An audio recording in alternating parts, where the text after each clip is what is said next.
Welcome to the Grappling Grappling Rewind Podcast. Welcome to this week on the Grappling Rewind Podcast. On this week's show, we are going to recap a couple of events that's happened this weekend, including Finishers, the Zack Edwards Memorial event. We are also going to preview Ocean BJJ Pro and talk a little bit of news. As I was in the show, I'm your host, Maine. It's my co-host, Miranda. How you doing, Miranda? Pretty good. How are you? Doing pretty good. We had about an hour and a half pre-show of us just like watching a bunch of Finishers matches again. So excited to talk about that. But before we get into that, let's talk news. We have some big news this week. We have a fun matchup that literally just got announced right before recording because we're recording this on a Monday. But speaking of big news, we have all of our current suspensions for IBJJF because those test results are back. Miranda has nicely brought them all into notes. We have Yatan Bueno. He's popping at the 2024 IBJJF Worlds for, I had like 3 different people message me pronunciations this week. It's Deca. For Deca. Yeah, he pops for Deca. 19... Norandosterone. Yeah, that one. Which is Deca. And then... Nandrolone. Oh, metabolite of that. Yeah. He got stripped. He has a 3-year suspension that begins on... July 12th of this year. I love how you made all these notes and then I read them in the news section. That's okay. It's so, for years this is how we've done it. I do not know why we do it this way. It's just the way it is. And then I love how you have he said it was to fix his shoulder. Yeah, he did a little, what do you do? Instagram post? Yeah, it was like Instagram post, and he was like, yeah, I used it because after pins I hurt my shoulder, or I re-injured my shoulder or something, and he was using Deca to We had fix 3 people in the Grappling Rewind chat that went, guess I gotta get on Deca, because I have 2 torn shoulders. Actually, I have both shoulders completely torn. This one has a third of one labrum left. That's the only thing I got left. There's like a quarter of a rotator cuff and one. There's it's just jacked. I got one that's just slightly jacked now, but that's a new one for you. Yeah, but I think we have between the entire Grappling Rewind team, I think we have 3 of us have good shoulders, maybe. Yeah, but we might only have 1 shoulder per person, so we might only have 3 shoulders for the whole. So he pops for that, and gold goes to Pedro Alex, who we just recently saw at the Craig Jones Invitational. Bum bum. So again, this is why years from now when I'm like, who's the world champion? Yeah, this is why. This is the Tyra Tola problem. Like Bum Bum's the champion. Why is Bottom good? Because Yatan Bueno popped that year, and Miki Gaval popped that year. That's why Ty's the champion. I will continue to receive messages about that every time someone listens to that show, and I kind of love it, so it's great. Next, we have Felipe Andrew. Actually, we knew he got suspended because he was out of Polaris last week. He received a 2-year suspension for Clomid, and the Pans gold goes to Pedro Machado, which is funny that he pops at Pans, Yatan Bueno pops at Worlds. It is very funny to have these announcements come kind of right after each other. At the same time. Yeah, because those are events that were pretty far apart. Yeah, I wonder if it's just that they, because they said he agreed, I think, on 7/12. Or that was the day it began because that was the day he agreed to the suspension. So I don't know. Usually from the timelines that we've gotten, there's a bit of a variable between when athletes are notified of a failed test, they either start going through an appeals process, start going through and that could other processes. And that could just be it, that there's some kind of appeals or hearing process or mitigation process where they see if they're going to get the 3-year or the 2-year, however, because I don't know or the year suspension, or a lot of times if you help or there's a lot of different ways that it can go. Or you just retire. Which we know some people do that as well. There's a lot of different ways to go. But they usually, I think, as a nice courtesy, inform you, and then you deal with behind the scenes of what you're going to do, what they're going to do. Yeah. And then it gets released publicly. So again, I do appreciate that for the athletes. We all creep when they start posting the pictures of their letters. Every time it's boom. Yeah. So when we see the letter, we're like, oh, we're gonna look at the other champions and watch them post their letters or not. Because there's usually a day period where everyone gets their notice, and all the guys that are clean go, I'm clean, and post it. And Wardzinski's always the first guy to go, boom, post this full thing. Yeah. And it's always great. It's always cool. Pop test incoming. For years, we'll move on after news for the announcements. For years, we've kind of joked about that. There used to only be 1 test a year, and it was gold at the IBJJF World Champions. Yeah. And every other year, someone would pop. and it was like, you're testing 18 people a year, and every other year someone's popping. Yeah. And it's like, they're going to get tested. That can tell you the prevalence of this. Now they're testing more. We're getting, more people that are using substances that are banned in competitions where they are banned, and certain organizations don't test at all because certain organizations don't ban anything. So that's it. Any other fun thoughts on that? It's just, again, just news for pops. I'm curious if we're going to get any more pops now, considering that this is the first Worlds and first Pans pop that we've had this year. I can check as we talk. Wouldn't surprise me, because there's a whole page where they put all like the sanctions, and I always look at that. It's always funny when you look at that and then you text us, hey, this guy popped, and it's like 3 days before the news gets it. Yeah, because we kind of look for stuff. It's always funny when that happens. Then when another announcement happens, or the athlete announces it, or the organization announces it, then we talk about it. But we try not to be the people that announce it first. They're the only two that it looks like. So they just announced them recently. Yeah. So let's move on to, we have a really kind of fun fight between Nick Rodriguez and Michael Pixley. They got announced for the Fight Pass Invitational 8 on October 8th. I do love that they're still running the Fight Pass Invitational. I'm kind of curious what rule set they're going to use for it, but I assume that is the main event of that. I think it is. I think that's what it said. That's exciting. So we have Michael Pixley coming off of that huge win over Nicholas Marigali that had a little bit of controversy to it, but don't post on a Harigoshi is what we all learned from that. Yeah. And Nick Rodriguez coming off of his $1 million Craig Jones Invitational win. Who did Pixley is silver in ADCC, right? Yeah, he lost to Lovato in the finals. Yeah. Yes, Lovato. No, sorry. No, he lost to Lovato in semis. In the semifinals. Yeah. And then Lovato lost to Kynan? Yeah. Cyborg. No, Cyborg. No. This was like 2 weeks ago. Kynan because Cyborg it was in the quarters. Yes. Yeah. Okay. Cyborg Semis. made it into absolute finals and Lovato, semifinals with Kynan. Yeah. Okay. Yeah. Yeah. So that's a banger matchup. I can't wait to kind of dive into that as we get closer to that this is beginning the of October. main event. Yeah. On October 10th. Is that like the middle of a week? Because, why not? It is. It's in the middle. It's a Thursday. Okay. Thursday for Fight Pass Invitational. I'll be in trial in Oklahoma. It's going to be good times. Good times. Fun. I will be here doing the podcast. And I'll be FaceTiming you like, Miranda, enjoy not being here. So that's all I got for news. Again, I know that we now have a Fight Pass Invitational coming up. I assume we're going to get some great matchups. Fight Pass has been really killing it with a lot of the matchups. This is kind of an odd matchup, but I think it's really an interesting one given the two skill sets that Pixley and Rodriguez kind of bring to the table, both coming off of really, really great performances at ADCC and CJI respectively. Yeah. It should be a lot of fun. You have in quotes here, it's an absolute. Yes. That's what it says. Because Pixley is not plus 99. No, Pixley he won East Coast Trials at under 99. Remember, he won against, there's the whole sweep West Coast situation. Trials. No, East, because I didn't go to West this year. I didn't go to West either. We didn't see him win. Oh, it was Couch that won at 88. Yeah. Pixley won at West Coast Trials. Pixley won West Coast Trials, and it was the sweep with Adam Bradley and that whole controversy. That whole situation. So that's coming up. That should be really exciting. I'm kind of curious what rules Fight Pass Invitational is going to use. If they're going to, they've been modifying the rules a lot recently. So I'm curious, come to this match, because it's an absolute, what they're going to have for main event rules for this one. But should be really good. So let's move on to the recaps, Miranda. We have, let's do place of peace first. Okay.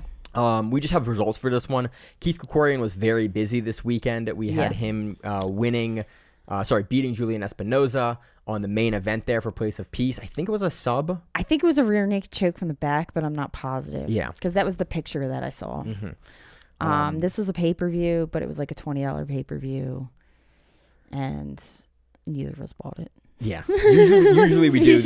This week has been very busy coming out of the woods from work last week and everything else. It was just, we have results, but we don't have match footage for this one to break it down.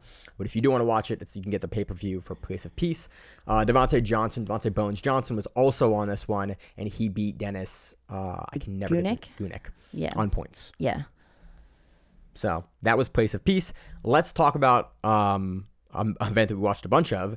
Finishers 15. This was the Finishers This was the Zack Edwards Memorial Card. We talked about it last week. Zack Edwards, who You was actually the community. did we speak about it that much? I think we intended to, and then we never actually did. Zack Edwards was a great guy in the community. He was a local guy. He passed away a couple of years ago. Was a big guy on the finisher scene and arena, and like a lot of the events that Miranda and I are very, very close to. We had a lot of interactions with him over the years. Yeah, or you would be on I would have a super fight somewhere, and he would always be in the back. Yeah, super great guy, and he just he kind of passed away Super suddenly. Pleasant and finishers, because he was a big piece and was consistent on the finishers cards. Has a memorial event for him every year now, and this is this year. So it's awesome that they got Keith on it. Keith, I think, was on the last one as well, but it's great. Zack was a great guy. We all miss him, and this is the event kind of commemorating his life. Yeah, and it was 10 EBI matches followed by a CGI rules card. Mm-hmm. Which I want to honestly start there with the CGI rules. We've kind of gone back and forth internally with like, are they good or bad? We like them. What I really like that Finishers is doing for CJI is the open scoring. You were live there. You were doing coaching. On the broadcast, I love the smooth comp overlay. Yeah. Makes it really easy to follow. And I love that at the end of the matches, we had some that were like 76-90. And I was like, why are the scores so high? Oh, they are scoring every round. There's 3 judges, can score a maximum of 10 points. And so at the end of 3 rounds, you can have up to 90 points. Yeah. And so instead of giving each judge has like, you win it on this judge's cards, you win it on this judge's cards, you win on this judge's cards. No, you just win it in aggregate on points. Yeah. And I think that's a really, really good system, because that means I don't necessarily have to win. Like if one judge has a really wonky score for the other guy, that can be mitigated by, or like has a one round that's completely wrong, that can be mitigated by the other scores overall for the match. I think it's a much more fair way to judge an entire match, not just by like, if rounds are super close, it gives more kind of leeway and like to fix judging problems. Yeah. If you put all of the points in a giant pool at the end. And I think it's a really, really good way to do it. We watched a couple of matches together on the pre-show, and I was really impressed. I was like, oh, that fixes so many weird like scorecard judging problems, because it makes all of the judges' scores together. Yeah, and if you have one judge that gives like a 10-8, and then everybody, but that's the only judge that does that. Yeah, it doesn't completely fuck you. It just like takes a couple points away. But it didn't seem to have any huge problems. It seemed to make sense for most of the matches. Once you kind of get your head around it. Yeah. It takes a minute, because I was looking at the scores. Why are they not like 29, 27, 20? It's like, because they're giving 3 rounds of 10 points per judge, all equal weight. Yeah. Like, I think it's a great way to do it. I also love the open scoring. You said at the event it was a little less open than you would have liked it. For the first couple matches, I mean, it wasn't really open. At least I didn't know. I will fully admit that I came in right before Keith even went, so I missed the first maybe 4 matches live. But from the few matches that I saw prior to the one that I coached for, they weren't really telling anybody what was going on. And I actually asked one of the other athletes that went, and he was like, "Yeah, I asked the ref what the score was, and he said he had no idea." And I was like, "Okay, so we're just kind of makes sense from a ref. We're kind of flying by the seat of our pants at this point." CGI rules are very new to everyone, so it doesn't really surprise me. And it's a new thing, and it's a new thing they were trying out. So it just took a little bit of time. By the time I coached, they were announcing between rounds. Now, they weren't announcing between rounds. They were announcing almost when your next round was already started. So, but it was still nice, because at least then your competitor knew if they won the round or not. We talked about it for CGI. I think that open scoring should be the norm in combat sports. I think it is almost disrespectful. And they still weren't giving you like the numbers, but they were at least telling you who won the rounds. I think it's kind of disrespectful to the athletes to not tell them like who's winning. You have to like kind of, in MMA, you kind of guess. Like, well, I hope I won that round. And the judges are like, how are you expected to go into a championship round and like, well, I hope I'm up? You're like, you're a championship level fighter. How have they not given you that information that they have decided in that round to go make actionable decisions about how you approach the fight? Like, it's just... Well, and it kind of calls out judges that are kind of BS. Yeah. It kind of makes you... It up makes it front. You get to look at yeah. the judge and go, what? And then Yeah. the judge has to go, oh, maybe I got to pay attention now. What was hilarious was we're going to talk in a little bit about a match of Steve Jochum versus Colin. Let's just run into it. Yeah. Let's just start. We have like Steve 4 Jochum matches we're going to versus, cover here. Colin, is it Gironda? I think it's Gironda. Gironda. Steve Jochum gets called for stalling a few times, and he literally is like looking up the ref, like, what the fuck? Like, he's literally like mouthing to the ref, like, what the fuck? I don't understand. Like, he's like talking to the ref as the match is going on. Very funny. In the video for this, so you were live at the event. On the video, that match is 36 seconds long, and it is Steve hitting a belly down straight ankle lock, just tripod, like chest into the air, finishing it. That is almost the entirety of the match. So Steve Jochum takes that one. I think that's aggregate for the event. Honestly, the commentary on the event was phenomenal. Some of the best finishers commentary we've had in a while. Yeah. Like I was really, really happy with the commentary. The audio, we were getting a little bit more room audio than I would have liked, but overall the commentary staff did a phenomenal job.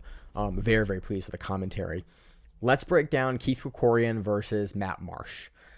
This is just 3 rounds, right? Yes. This wasn't 5 rounds. No, it was I always 3 forget rounds. with the CGI if it's 3 rounds or 5 rounds. Because, Well, at CGI they did that, but for this they didn't. Okay. They kept everybody at 3 rounds. Again, still with new rule sets that we're all kind of figuring out and developing, it wouldn't surprise me for a guy like Keith to have a 5-round match. But again, this was a day after his Place of Peace match. Yeah. So it's like It he was. came into this match. I think if we're talking about Keith's match here, I think that kind of may have informed his pace a little bit, because this looked like a little slower Krikorian than I'm kind of used to. And again, I think he still very soundly takes the match, but we didn't see him really willing to sort of leverage and like really go hard into a lot of subs. He would sort of stay on the attack, consistently stay on the attack for the legs or the upper body or the sweep game, and then Matt Masch would do a phenomenal job of defending, getting away from it, going back into passing range, and sort of being able to disengage out of what Keith was doing. And then Keith would go back into the next thing, Matt would try to pass. Keith would go into the arm, Keith consistently, I think, wins every round. Or on the score is a little weird here, but in my eyes, Keith pretty consistently won most of the rounds here. He did. But didn't really. I believe he won all the rounds. Yeah. I mean, really, in all honesty. But there's also the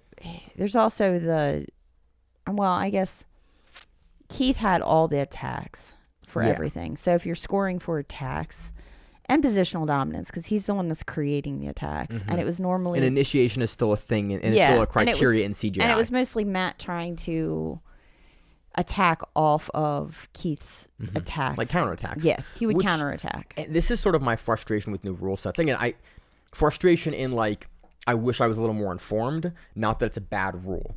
Is when you have a new rule set like CJI, the community. We've only had one tournament so far. Yeah. Really. So we've had a couple of tournaments that have had them, but this is the second sort of bigger tournament that's had CJI rules.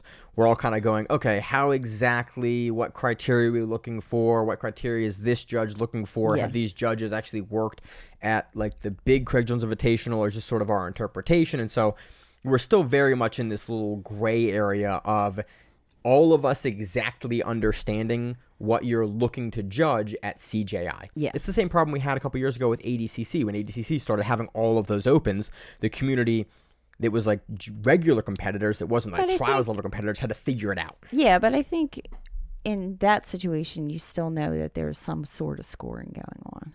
Yeah. So, and you'll understand the scoring because there's so many points awarded to things. Mm-hmm. Where this one, it was almost like going into it, it was like, well, I guess if you stay on top and you're constantly trying to pass and they can't get anything off, then you're dominant. So then I would think you would win a round. Yeah. Or if dude on the bottom throws some like shitty attack at you and it doesn't even get you, but you still have to react to it. Like, is that going to win a round? Are we in fight to win rules? Yeah. Are we in ADCC? Like, it's. And there was definitely a little kind of murkiness there. Yeah. I mean, even in watching it, like, because again, it's a new rule set, I'm sort of wondering a lot of times, like, okay, how would I score this based on my understanding of CGI, fully understanding that we did a full breakdown of our rules. We did a whole podcast. Josh and I did a whole podcast on the CGI rules when they got announced, and then we went to the World Championships for CGI and went, okay, these are a little different in some of these matches than we expected. So again, it's a rule set we're playing with. For this, from my understanding, Keith was in the driver's seat for most of this match, initiating most of the action, initiating most of the attacks. Matt was doing a great job of getting out of all of those, throwing his own pass attempts, throwing his own activity, kept it close, but Keith was the one consistently in winning the driver's seat and winning the rounds. Yes. And so I'm curious if Keith was, because he knew the rule set and kind of was preparing for it, he's like, hey, I'm not just going to throw my gas into this because I know I'm going to have to go all the rounds. And he has another match this weekend coming up. I forgot to add that in. Jesus, where is it? Do you know? It's at Arena. I was doing Arena too. But it's they're doing it at the 110th Planet it's up in Pennsylvania. Okay. Not the one that Finishers is at, one of the other 10th planets. Not Pennsylvania, Bethlehem. No, like Bloomsburg maybe, or one of the newer. There's 10th a lot of 10th planets in Bethlehem now. Or in PA now. They've created a bunch of them up there. But one of the ones up there, he's going against I think Christian Bovey, who's a Illuminati guy that actually was on this card too. But who's really good. But I think he has that match too. So he's doing a lot, and he's teaching during the week because he's teaching. He taught tonight at one of the 10th Planet Reading. He taught tonight, and Thursday he teaches at Droogs. So because I was thinking about trying to get up there. I was in just watching this match. I was kind of thinking. I was curious about keeping that kind of schedule. If he's knowing he's going to have so many matches over the next couple of weeks, if he doesn't want to just burn through his body. Well, he also doesn't want to break himself. Yeah, you know what I mean. That makes sense too. So I think he played. As we've watched Keith get older, it's been cool to like interview him a couple times and talk to him over the years. Like I did like a 2-hour interview with Keith. Right at the beginning of the pandemic that never came out because I couldn't get the thing edited right. And I thanked Keith, for his time. And it was, why don't you just use the audio for it? Because it's a lot of us like just chit-chatting and not really interviewing. It's a mixture of like, I was going to cut it up into a longer thing, but Keith gave me a couple hours of his time to talk through like his match with Bushasha and first trials win, like all of that. And so it's been really cool to have that, him to give me that time and then interview him later, like a West Coast Trials win and other times, and see how he has approached kind of the longevity of his game and like become more mature in the way that he game plans for tournaments. Yeah. And that when I interviewed him at West Coast Trials, when he won West Coast Trials for 2022 ADCC, it was interesting to hear him talk about, just how he over the last 2 years had changed his approach to certain matches and certain rule sets and certain tournaments, as opposed to just approaching everything the same way. I think that's what we're trying to see. Yeah, doing whatever. We're seeing like him really come like full circle in maturity as a competitor to go, hey, I don't have to just sub this guy. I can play a tactical match. I can be in the driver's seat. I can win this match without needing to overexert myself to win. It's cool to see, like, again, covering him from purple belt all the way through both 3 ADCC runs and trials and all of that to here. So he looked good, no sub, but cleanly takes it on the cards. But Matt, again, I think Matt Masch is a guy we're going to see more of from this, because he really was never super deep in anything. No, and he was on the last Finishers card, I want to say. I think so, the qualifier card. Yeah, because I was there, and I think he only got taken out by one of the top seed guys. One of the top seed guys. Yeah. So, very fun match. Again, we're going to see more from Keith this coming week as well. Let's talk about Molli Zborowski beating Ansley Cox to... Did she retain the title, or did she take the title from Cox? She's the... She's the 2 champion, right? No, she's a interim champion, because I think the champion is actually... At 45, right? 145? Yeah, is...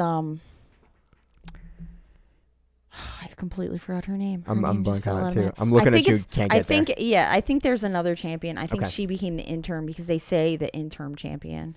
Okay. I missed it on the broadcast. Yeah, so I'm not really sure. Because I was watching the individual parted out matches and not the entirety of the broadcast, so that makes sense. So this was fun. This was Molli Zborowski from the bottom playing a really fun kind of game. We don't see it very often, but we see her go into... It was a lot more activity than I normally see in her matches, because normally she's a guard player, and normally I see just a lot of attacks from the guard and not much more than that. So it was nice to see her kind of get out of that, and she threw up a gogoplata. And a pretty good gogoplata too. I was like, okay, really flexible. She's very long for the division. Like she's a very long person. And throws the gogoplata up, and I was like, okay, this looks kind of tight. Ansley does a really good job of like cutting the angle because for a gogoplata, when you see them finished, it's because somebody like usually a wrestler they just pressure straight down into you and gives you. Yeah, you have to kind of square up with the person. Richie Martinez will do it a little bit more off axis, and so will yeah, Benetti. but he also blows his knees out doing it. He does blow his knees out doing it. But it was cool to see Ansley kind of go, okay, cool. If I square up to this, I'm going to get gogoplata. I don't want to gogoplata. She gets turned, and then Zborowski uses that to transition to an omoplata, which in no-gi we talk about, again, it's not really a sub. It's a sweep. Yeah. And then she uses it to sweep. She goes to mount, and then kind of goes from mount over into kind of a TP, like she's kind of going for a triangle. Yeah.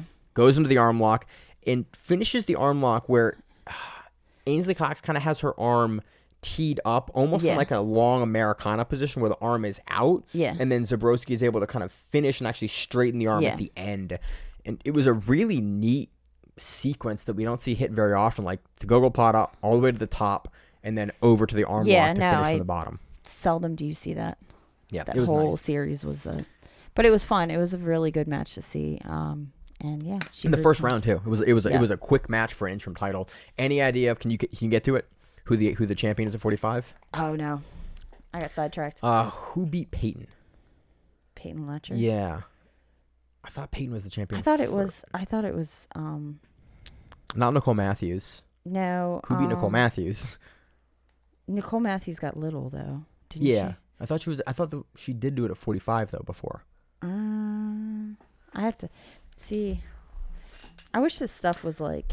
I wish jiu-jitsu was easy location. to find out who champions were in organizations. Yeah.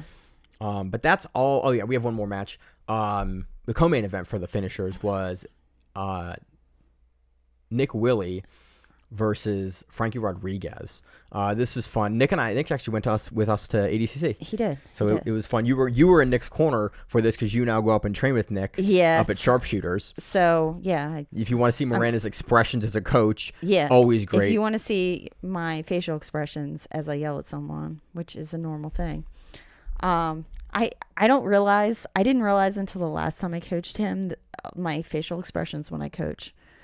Because I've never had a camera looking at me as I'm yelling at someone. And then normally can hear me. We're doing pre-show, and I'm like, look at the face you're making. And you're like, oh god, I make all these faces, and it's always great. I have a bunch of pictures of me coaching. I look like a sociopath because I just yell when I coach.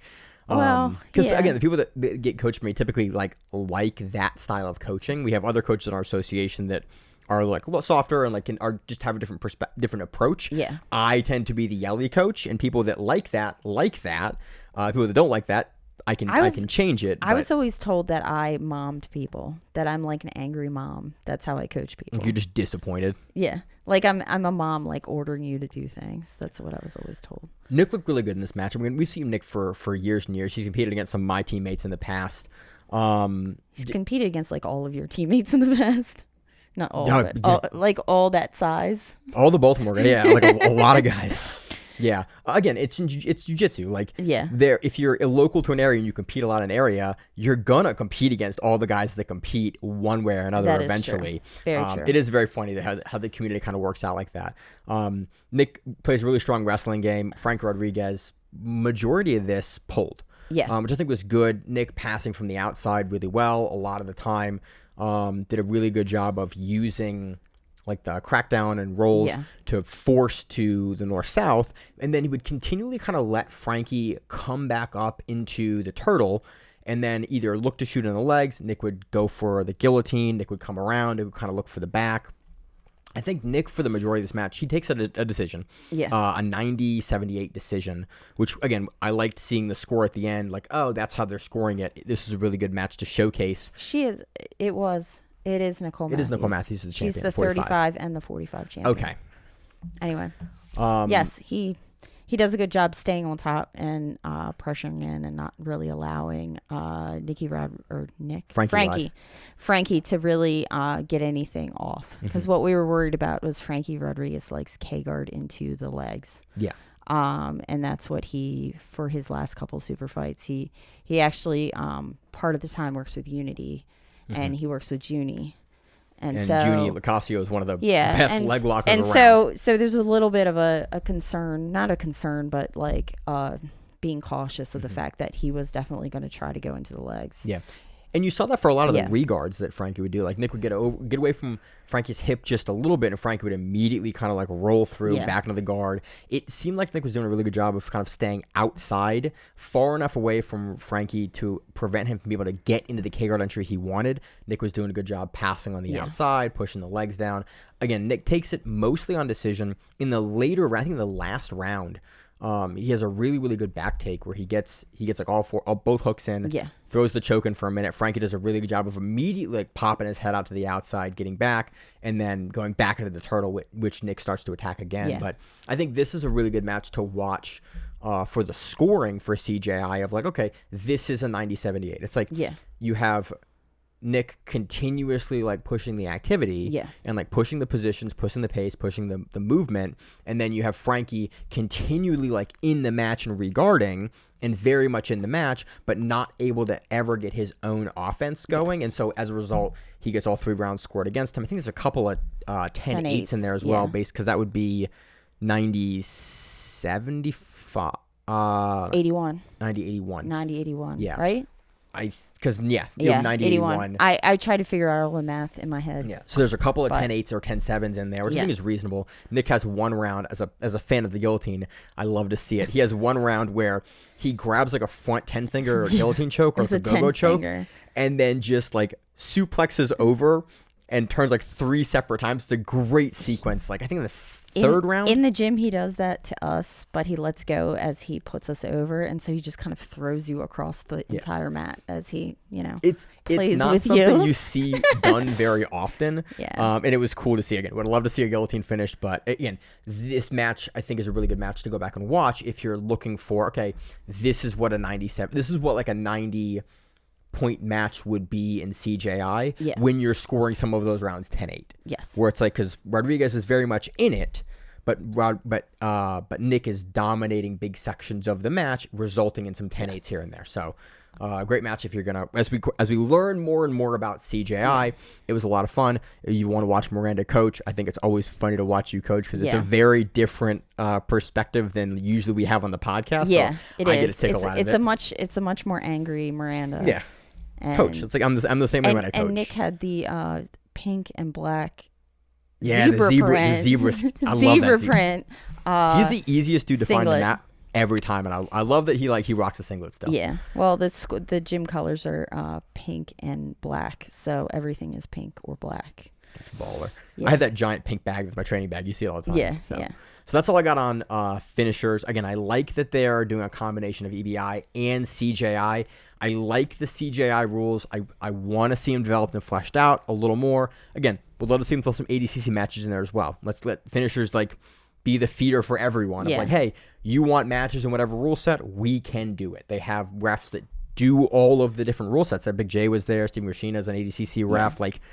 They have guys that can do all the rule sets. I would love to see them. Big J generally just coaches people when he's at those events. Nowadays, but again, you have the expertise in the room where if you wanted to pull EBI refs in, you wanted to pull CJI refs in, you wanted to pull ADCC refs in, I would kind of love to see finishers be the place that's like, hey, we are a feeder for all of the huge organizations. You get your matches, you get your pro super fight matches here in whatever rule set you want to go and dominate. I would kind of love to see it. Finishers has been around for a long time, consistently puts out fun events and matches, and I'd love to see it. And I would like to see Flow actually get their name right, because they have them as Abu Dhabi Pro right They now. have them, they have them tagged as Abu Dhabi Pro, which it's Flow hasn't. Not Abu Dhabi Pro. Flow hasn't broadcast Abu Dhabi Pro, I think, in 4 years or maybe even 5 years. Yeah. It's been a while. It was weird. I was like, because what? AJP Tour is Abu Dhabi Pro. Yeah. And they've had their own streaming platform for I think 5 quite a or while, 6 years now. Because it's the one that whenever I do order their ADXC, because ADXC is on the same platform. TX7, yeah. Yeah, and when I go to do that, it's always like, do you really want to order this from Abu Dhabi? Because my card gets declined every time. Yeah, my bank is always like, I go, my yes, bank is always I do like, want to order from Abu Dhabi. Yeah, do you yes. really want to order this from Abu Dhabi? Yeah, every time I get a paper. Yes, and I then do. 6 months later, I get an email that's like, you can't watch it anymore. I'm like, okay. Yeah. So let's move into the preview section of the show. We have one event coming up, and I'm actually really excited for this event. This is Ocean BJJ Pro. This is an event in Sardinia. I think this was an event that we covered prior that has had a name change, or it's similar people. It was part of BJJ Summer Week, which is like that whole, like, there's a whole week where you can go and like chill in Sardinia. And remember they did like interviews and everybody's like walking through. Was this the one that Hodger was at? Yeah. Wagner did? Yeah, okay. Yeah. So let me get a name. Ocean BJJ Pro. I'm going to struggle with that for the next couple of weeks. They have the thing I love the most, which is a pro event that has qualifying spots for it. And Miranda did a great job here of pulling all the stuff together. So this is no-gi. It is points. I assume it is like IBJJF points. So no, it's closer to ADCC points, but on top of that, they're also giving you a point for submission attacks. So it's a Naga. So hey, I have a Naga shirt on. So it's basically look at that. I have a Naga shirt on. Yeah, so it's basically a Naga because they're giving you like 1 point for a submission attempt. This is a 10-year-old Naga shirt. Because I like read through their stuff really fast, and they were talking about how they give points for submission attacks. That way, they're kind of between a points-based ruling and a tournament that kind of makes you want to attack more. If that makes any sense. I've seen a lot of events do the point. It gets very subjective, but usually the judging staff do a pretty good job with it, honestly. Well, because it's kind of like advantages at that point. Yeah, but I do kind of like points. You look at like advantages. that's a dope knee bar. That's in. I'll give him a point for that. Yeah. Or it's like he's kind of going for the foot lock. I'll kind of give him a point for it. Like usually, guys are getting points for stuff. Only occasionally you see a guy having like an outstretched arm bar, and then you get no point for it, and you're like, what the hell? But usually, honestly, I like this kind of rule set. I like rewarding points for things that are impressive. Polaris had an event there called Grapple Island. Oh, yeah. So maybe that was it. Or Enya. That's the one. Enya. That was the one. Yeah, that was it. That was last year. There was Grapple Island. There was Enya. Enya was the one that was fun, that had Wagner on it, that had... I forget who else was on that, but it was a fun card in that weird arena that was like the 3-story hotel. Yeah. That was that. And event. I think that's the same thing because they have like it's like a entire event where you can go and like surf and chill and Sardinia. It's a big camp essentially, and they're capping off with the tournament. I'm amped for it. The previous events we covered from them have been a lot of fun. I like the rule set. We have 2 brackets, much like everyone nowadays. We have an under 80 kilo bracket and an over 80 kilo bracket. And you're finding out that there's like 16 to 20 entrants per bracket. That was the only thing that I could get from reading all the stuff because I was trying to figure out how many people because I was like, is this an 8-man bracket? Is this So we have that's that. what it said. And then we also have in each of those brackets we have 4 invited seeds. We have top seeds. So those are going to be in the corners of your bracket. Either it's 8-man or 16-man. Yeah. It's probably a 16-man, but it could be 16 people total. It could be 2 8-mans. We're not quite sure. But regardless, each bracket we have 4 big names that have been announced, which I love that you have a bunch of qualifiers and people have like earned a spot into a big bracket. And I think the other thing was they had qualifying winners, and then they had like these, because if you went through their Instagram, they also had all these people that were getting like, where they performed really well in a qualifier. And not that they won it, but that they just performed well doing it. And they were bringing them in as a wild card. So I think there's they have the wild card system. So because I think there's a certain amount of wild cards added into. So I think their entrants, there are people that win the actual qualifiers. And then I think there are wild cards on top of that. And then I think there are these invites too. Yeah. Again, we talked about it for years. Polaris does it. Kasai did it. ADCC essentially does it. Like, you win a trials, you get put into a bigger event with other big invited names. It is a really good, EBI used to do it, a really good on-ramping for athletes that are kind of trying to make their name and maybe can't win like trials yet, but are on their way and looking to do that, getting put in these big events. Like we saw Marcin Machuliewicz did it for Polaris. Like, he won the Polaris qualifier. You And say then that name so fast. I get so excited about saying it every time. And then won ADCC trials and went to ADCC. Like, he was a guy that came through a trial system, got a big opportunity at the Polaris GP, and then has since went on to be really good. Keith Krikorian wins the EBI qualifier, does really well in EBI, gets picked up for other events. Junior Casio, Kasai qualifier. Pedro Mourinho won a Kasai qualifier. And it helps put these guys into the hopper with those huge names, the world ranked guys. And I really, really like it. ADCC does it, and it's one of my favorite things to give up-and-coming athletes an opportunity to go against people like this. So in the under 80 kilogram division, what we have now is we have Tara Kopstock. Okay, actually, there isn't points. It's that. No, I read it. Say priorities. Okay. So, and first priority is submission attempts. Second is points for positions and actions. Third is penalties, and fourth is ref's decision. But why are you doing points for position and actions if there are no points? It just confuses me. But it could also be that it's translated from Italian into English, and I'm just. I think you're right. There are points here. I think you get points for submission attempts, you get points for position. Oh, okay. There are penalties, and then if it's even, you get a referee decision. Okay. I think it is, and then priority is first priority is submission attempt. Oh, okay. I think you were right looking at reading it initially. So under 80 kilos, we have Tara Kopstock, who we just saw last week versus Tynan Daupra. You found something on Reddit. Yeah. That was really funny. Because somebody was talking shit about the fact that they were asking if Tynan was being a dick because he whipped the Tariqa Plata on like after Tarek tapped their Tarek arm tapped to the and then somehow Tarek found out that it was there and he was like, dude, I'm fine, like I'm good. And he's like, I'm not mad at Tynan. I'm kind of impressed that he tried to hit my own shit on me. And that's kind of a cool response to have. It's like, hey man, props to you for trying, dog. Like, because people were impressive. Like going hard, like, oh my god, he freaking hurt, Tarek. We talked about it last week because it was kind of weird. It was like because Tynan very much like Tarek taps, and then he keeps going for it because he wants to get the Tariqa Plata win as opposed to the Kimura win. It was weird. Yeah. But it was cool to see Tarek address it. He is the first person in under 80 kilograms. We also have Marcin Held, who, if you didn't watch a lot of MMA probably 6 or 8 years ago, really, really fun submission threat guy. Fought in the UFC and PFL and Bellator and KSW. He's been on Polaris. He's been ADXC. He's been Quintet. Thank you, Miranda, for pulling all of those out of all the notes. Marcin was a lot of fun for a lot of years. I think he was 170 in the UFC, but I remember for years and years he had a bunch of really cool highlight transitions and subs when I was watching him in the UFC. He has a really high submission percentage, like overall. So he definitely is going to go after people. And I think even the way that they bracket these guys are like your quarter, like on your ends of the brackets, so they have to go through all the newbies to get to each other. So it'll be fun to see if Marcin can handle the business against some of the new young. You have the like old veteran guy versus like cool 20-year-old that won a qualifier. Enjoy. But again, that is kind of why I like these qualifiers, because it puts those guys in the mix with a guy like, you're never going to super fight with Marcin Held, but in this kind of tournament bracket, you'll get an opportunity to face him, and it's really cool.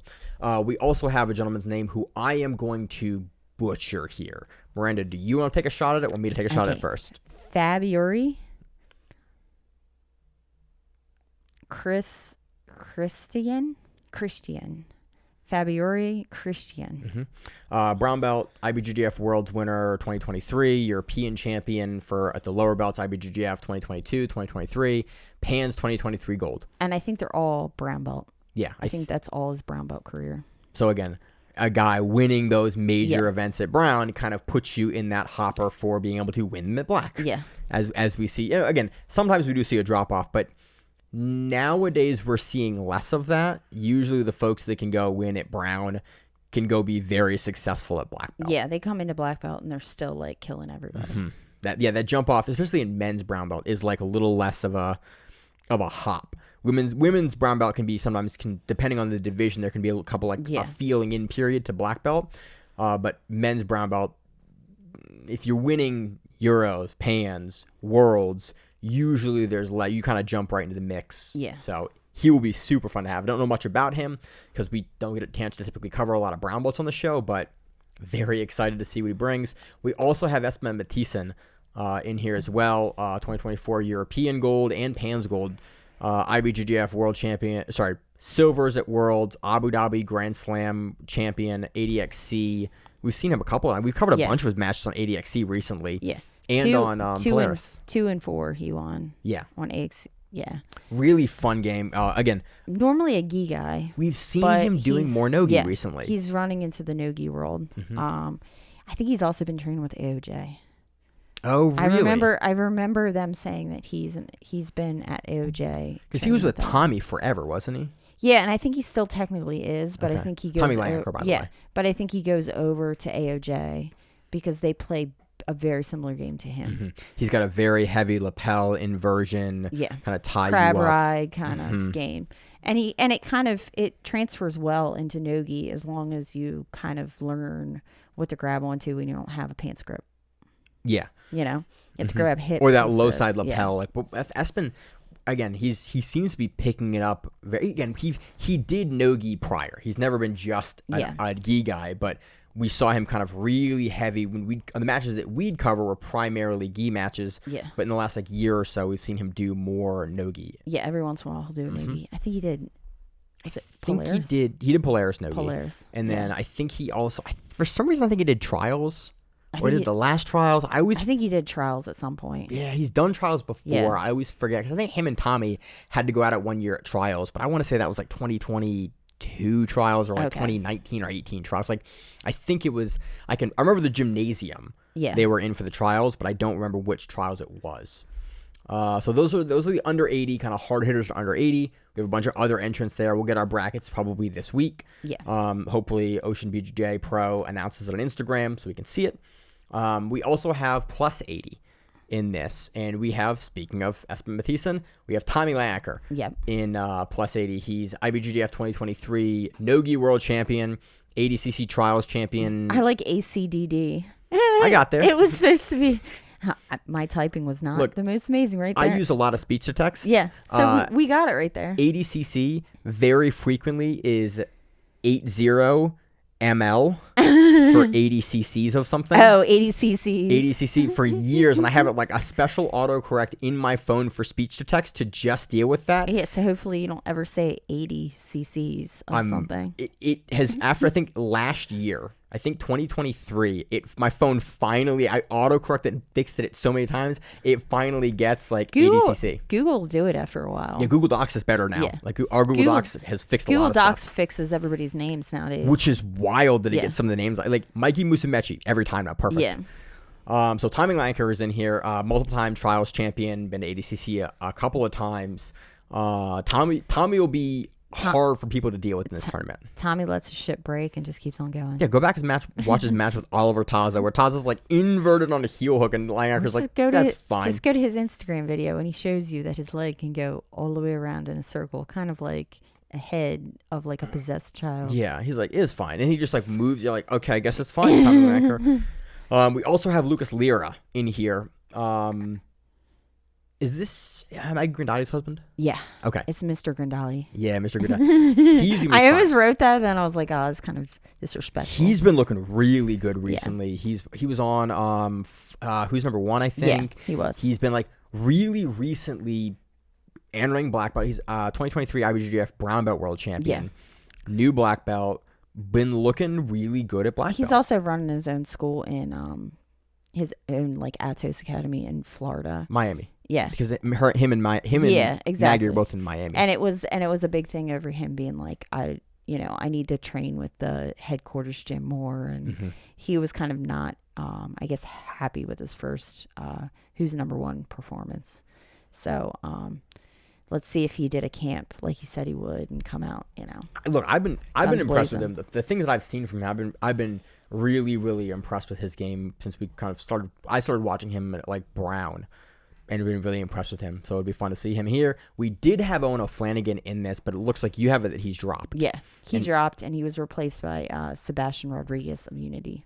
which is a really good pickup. 2022 IBJJF Worlds, Nogi Pans Gold, and he was on Aiga for Team Kasai. Yeah. For the ADCC World Open in 2022, the event that preceded the World Championships, I was the judge on his mat for most of his day. Okay. When the last event that Murillo got to coach at ADCC. Oh, you were. I was on that mat. You were there during. I was one mat over from that mat. And I was really, really impressed with him. Like he surprised me a bunch. Where I was like, oh, this guy's wildly good. Yeah. And that was my first experience. Like, I knew about him, and guys had told us to kind of watch out for him.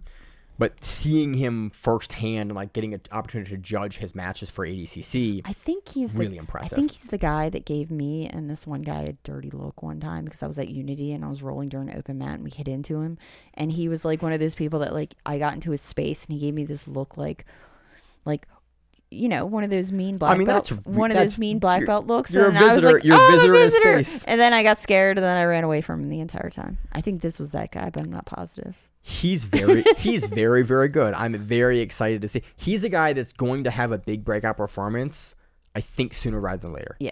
He just is really interesting. He's given a lot of guys a problem. He's been on Who's Number One. Like, he's going to be a problem for guys. We also have a guy that I'm not super familiar with, but we've covered before. I'm blanking on his face.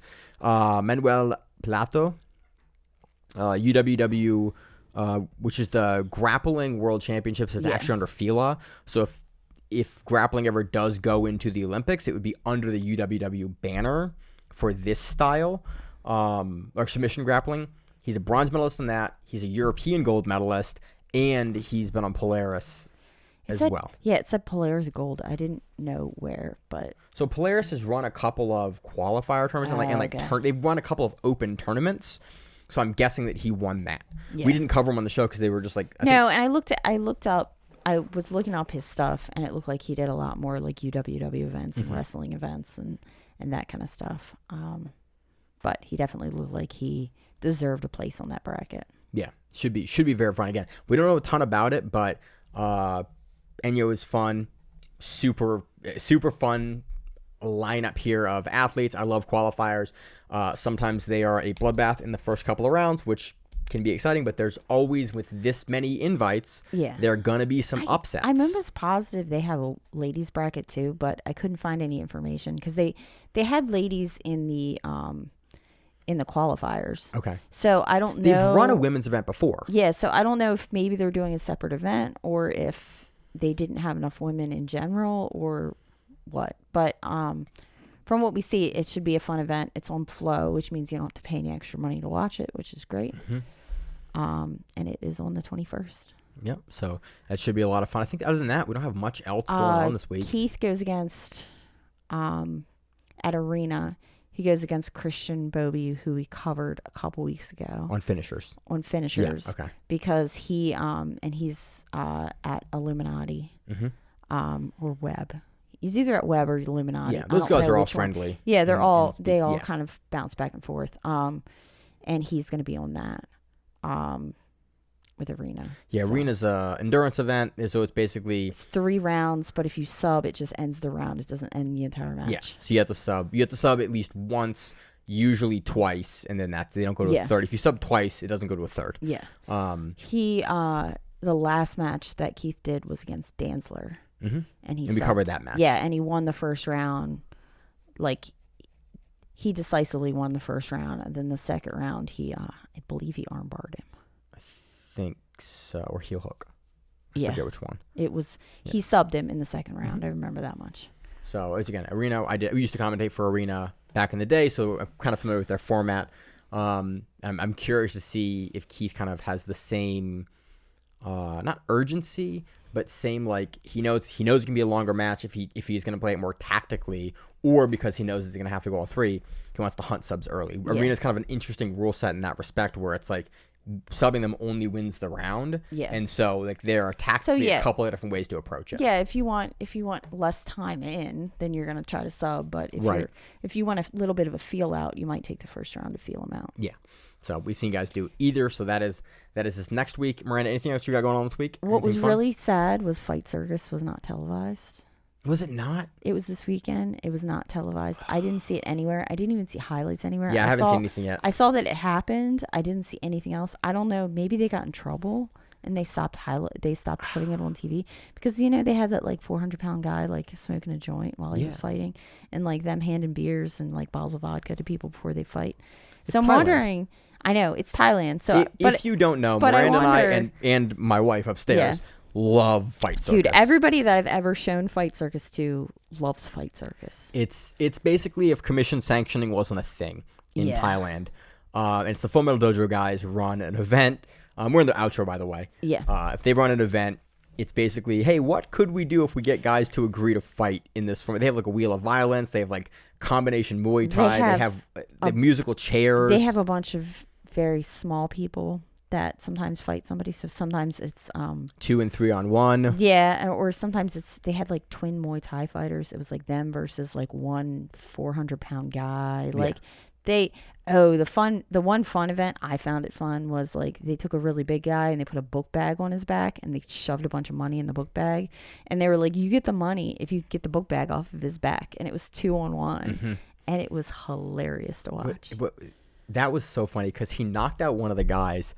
No, he just threw one of the guys. He threw one of the guys, and they were like, "Dude, you can't do that." And then he's like, "In the post fight, he goes, "Did you want me to punch him?" And the person kind of goes, "That's actually you're right. You're right." Yeah. It was what was the guy's name? He was some like pro, like he was like a retired MMA fighter or pro wrestler or something. He was a retired MMA fighter, like a big guy. Yeah. And, Matt Brown was on the most recent one.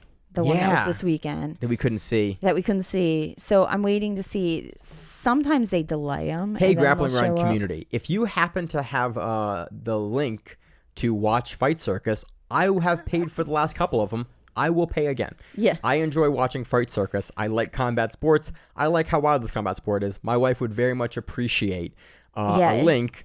And then the three of us can get together and I'll watch Fight Circus. I mean, when we play D&D, we can all watch Fight Circus as we play D&D. We're not going to play any D&D then. I know, but, true. It'll take forever, but... Look, I'll do it. We have the new house. We have the new place. I'll pull in Fight Circus and D&D. Fight Circus is amazing. It is a great event. So, Miranda, you got anything else? No, but Keith, I'm hoping to catch a Keith seminar teaching session, something this week. Nice. Besides that, I don't think I have anything else this week. It's still early. I'm just happy to be back out of the woods. I'm happy to be back to normal shows. Yeah. And back to normal. I'm really excited for this next week for Ocean BJJ. You're no longer Batman. I'm not Batman anymore. Jesus. All right. So, as always on the show, I'm your host, Maine. My co-host, Miranda. And we are the Grappling Miranda. So, Matt, what it is, stay safe. If you like the show, please consider sharing it on Facebook with the folks at your gym. It's the best way that we grow the show, and we really appreciate it. You can reach out to us on email. We also have Instagram. We have Facebook. We have Twitter. We have Google+. Until that shuts down. We have a website. If you have an event you would like to have us cover, please let us know. If you have a name, like most people do, and you'd like to have us stop butchering it, let us know. Reach out to us. The show is also available on YouTube, Spotify, in addition to iTunes and every other podcast service. We very much appreciate your time, and thank you.